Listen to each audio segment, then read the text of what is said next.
I thought one's got a book. It's 40. Yeah. Well, but you can't, so it probably finished about the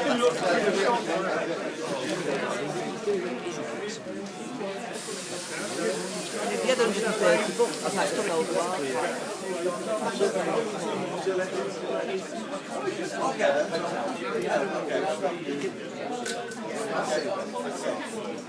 Thank you very much. Danny Graham.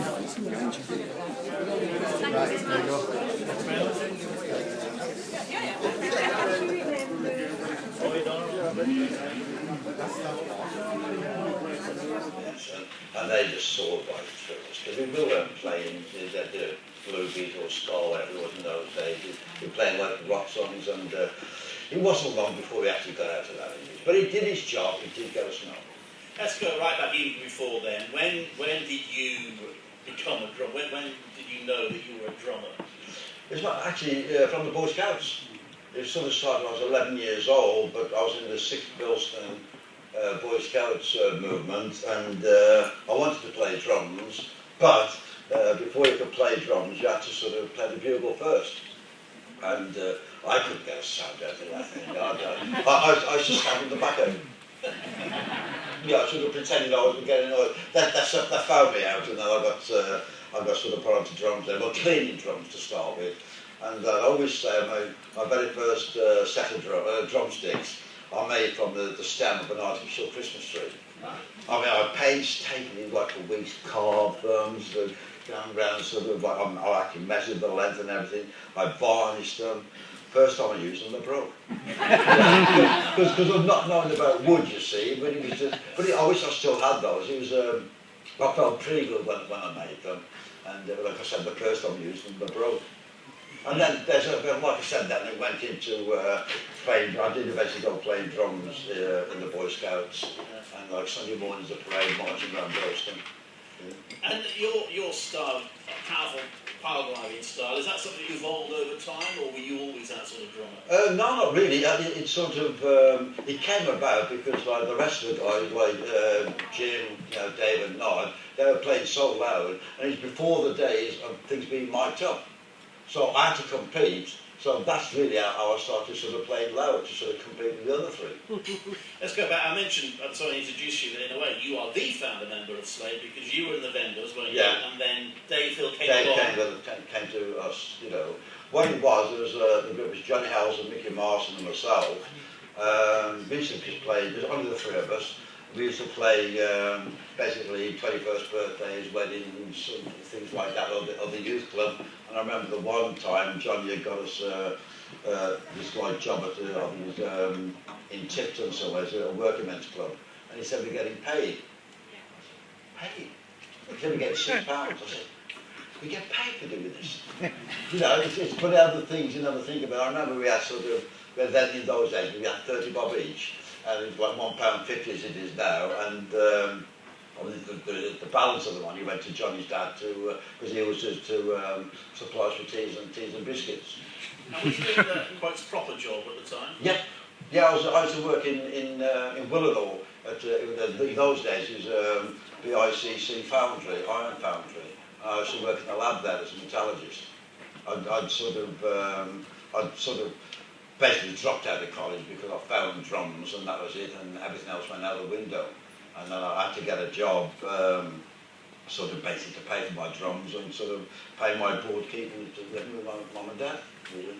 So you and David are now the Vendors, and then the name gets changed to the In-Betweens. In-Betweens, that was, I don't know how that came about, but I mean, sort of, got quite a few sort of disgruntled looks for the In-Betweens. It sort of sounded a bit sort of, yes, you know what I mean, it sounded a bit strange in those days, and eventually we had a competition with the local youth club and different people like that to try and come up with a name, and it came up with like Ambrose Slade. And so you and David, and then you auditioned a chap called Jim Lee. Yeah. Probably made the right decision, didn't you? Oh, sure. What it was is like Dave and myself were a bit disgruntled the way things were going. We'd just done our month stint in Germany, in Dortmund, and it was really he was falling apart. And Dave and myself wanted to branch out and form a band. And as it happens, I'd already spotted Noddy Holder when he was with the Memphis Cutouts and the Rocking Phantoms. and since then he was now in a cabaret sort of situation, backing a singer called Steve Brett. And they'd also done the month scene in Germany. They were in Frankfurt and we were in Dortmund.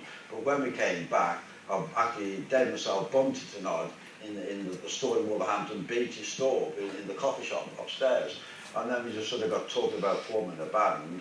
But it was a bit sort of, it wasn't a very good situation because we'd been with Johnny and Mick for so many years. And our original bass player, Dave, was just about to leave.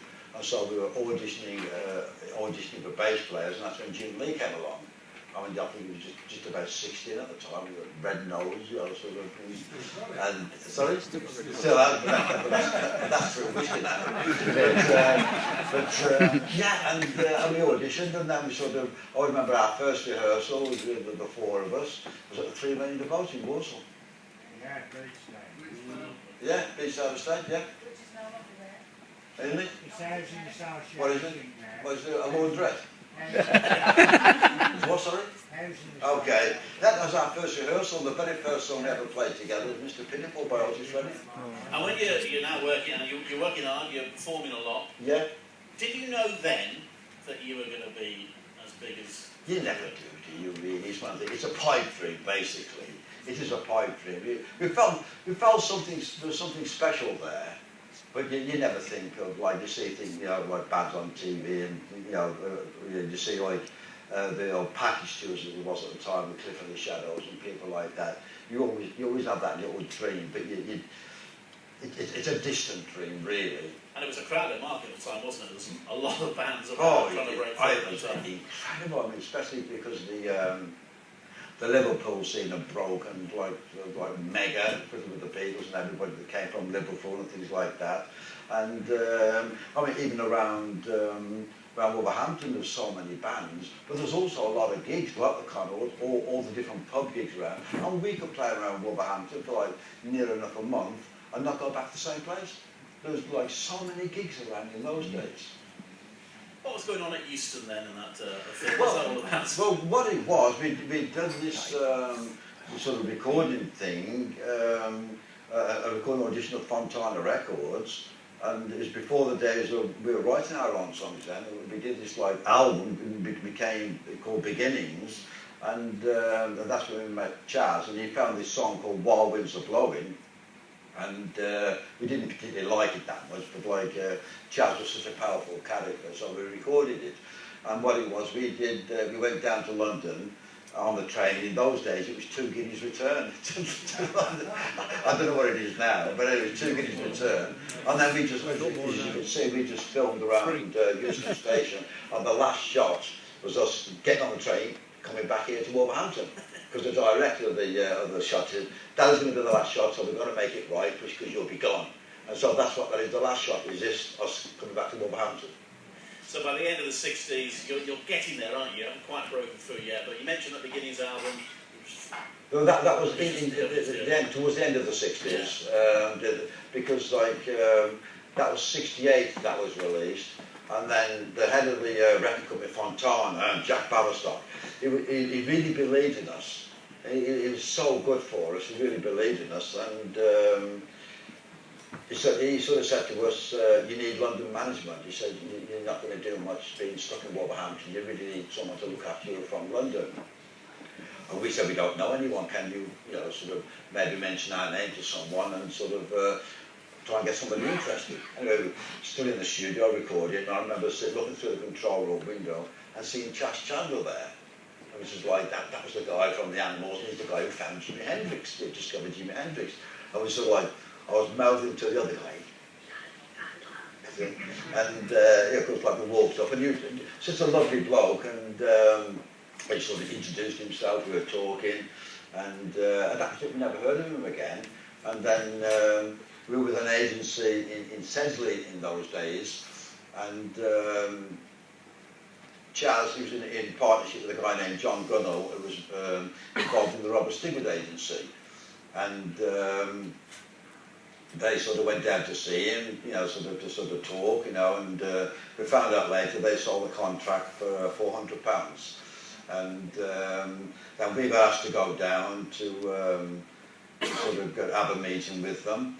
And we sat in, this is like mega office in Brook Street in the West End. We were sitting there, you know, for these four scumbags from Wolverhampton, you know, sort of, they asked me if we wanted a cup of tea and all that kind of thing. And I always remember seeing sort of Morris Gibb come staggering down the stairs with a glass of whiskey. Right, you know, God, this is the big time, this is. Anyway, we went in to see Chaz and John, this mega plush office. And they said about managing us and things like that, and because in those days, none of us had a telephone. You know, before the days of having telephones in your house, like thing, and they said, well, we will put a telephone in. Well, we decided it was going to be in Jim's house in Cotsall. So he said he'll put the telephone, pay to have a telephone put into Jim's house, and then he sort of made a comment. And I always said, we laughed at the time, but it hurt a bit, and he sort of said. Do they have telephones in Wolverhampton? Oh, yeah, that's how it goes. But that's how it basically started, sort of, they were getting us work. It was just around the London club scene, really, and they got us a big gig supporting. In those days, the big bands were like Amen Corner, Dave D, those were big, Mick and Jidge, and they got us on this big show in Newcastle City Hall. You know. Let's move on to the next phase. This is early 70s then.